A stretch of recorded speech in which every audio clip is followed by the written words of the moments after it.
Para quem não conhece, esse aqui é o dispositivo de controle mais importante em comando. Os contatores são chaves seccionadoras, né? São dispositivos de acionamentos eletromagnéticos seccionadoras, né? A função do contator é fazer o seccionamento. Além disso, o contator ele tem uma estrutura, né, de relé. Essa estrutura de relé permite que você use alguns contatos, né, que a gente chama de contatos auxiliares, para poder fazer a lógica do comando, né? Para auxiliar na lógica do comando. Então, na lógica do comando. Como eu identifico um componente, né? Como eu faço a identificação de um componente dentro do diagrama elétrico.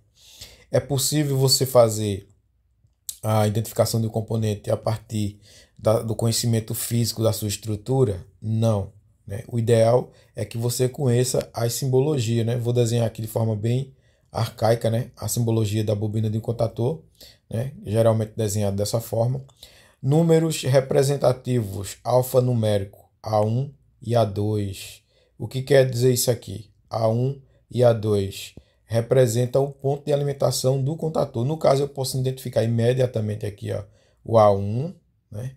Então, a conexão do cabo vai vir aqui em A1, né? E o A2. O A2 está nesse contator aqui, nesse modelo de contator, está posicionado dessa forma, ó.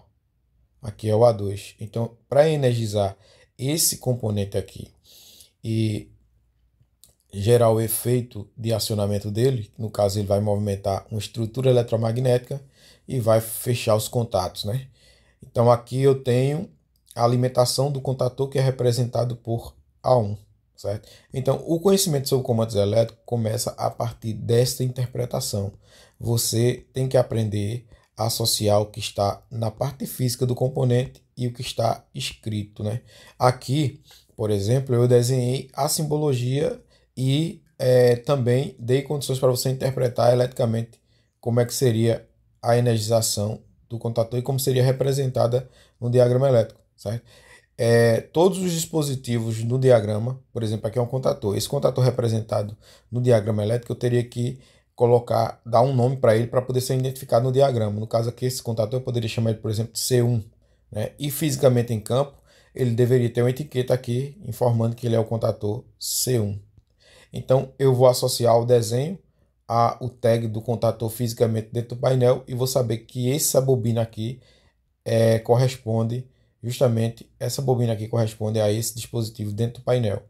É assim que funciona a interpretação de diagramas elétricos. Outra coisa muito importante que não está relacionado ao diagrama, mas sim ao que está relacionado à sua capacidade de interpretação de circuito elétrico, né? Então, a sua interpretação de circuito elétrico vai definir como você vai interpretar melhor o componente, certo?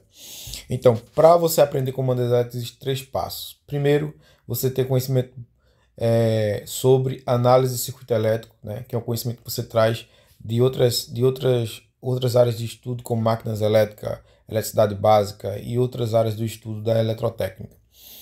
A outra parte é conhecer o componente, ou seja, o princípio de funcionamento do componente. E segundo,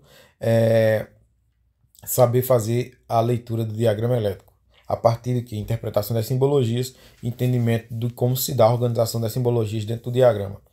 Nesse caso aqui, ó, eu estou apresentando para vocês um contator, porque o contator ele é um dos dispositivos mais importantes de comandos elétricos, né? É o dispositivo de controle mais importante, que é ele que proporciona a parte de controle, o acionamento da carga e tudo, né?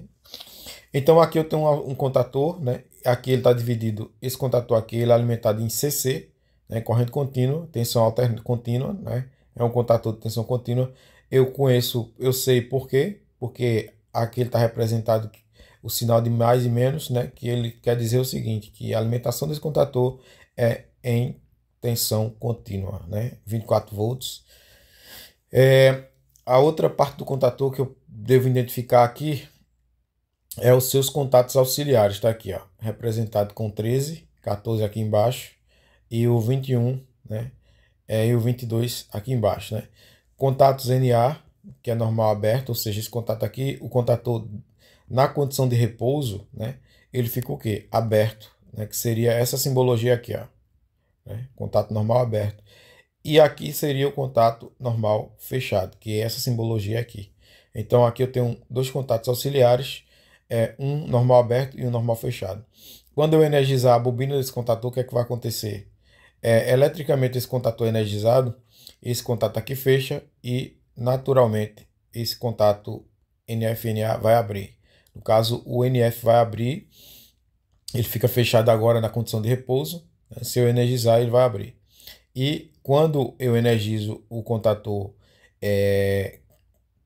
a bobina do contator, eu fecho o contato NA e naturalmente eu abro o contato NF, certo? Então, a ação do contato, ela é inversa à ação do contator. No caso do NF, né, do NF, ele em repouso, desenergizado, ele está sempre o quê? Fechado, e o NA aberto. E aí, quando eu energizo, faz a inversão.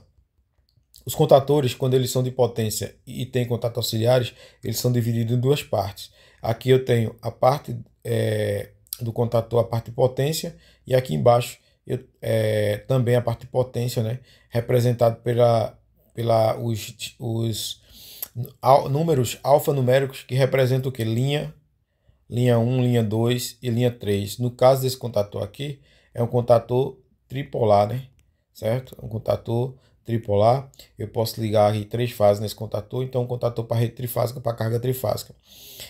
Aqui a gente não consegue ver, mas a representação da saída do contator é T1, T2 e T3, que seria a conexão da carga, né? Os 3 condutores aqui embaixo, parte de potência. Então, aqui claramente você consegue ver, né, as partes desse componente e como se dá a relação deles num diagrama elétrico. Isso a gente está falando do contator, né? Mas tem outros componentes, outros dispositivos, inclusive os relés, que fazem mais ou menos o papel dos contatores, relés, né, de lógica de controle, eles vão também operar no mesmo sentido do contator, né? A diferença do relés para o contator é que o seu porte e seu potencial é diferente, né? E a aplicação dos relés é mais para circuito só apenas de controle.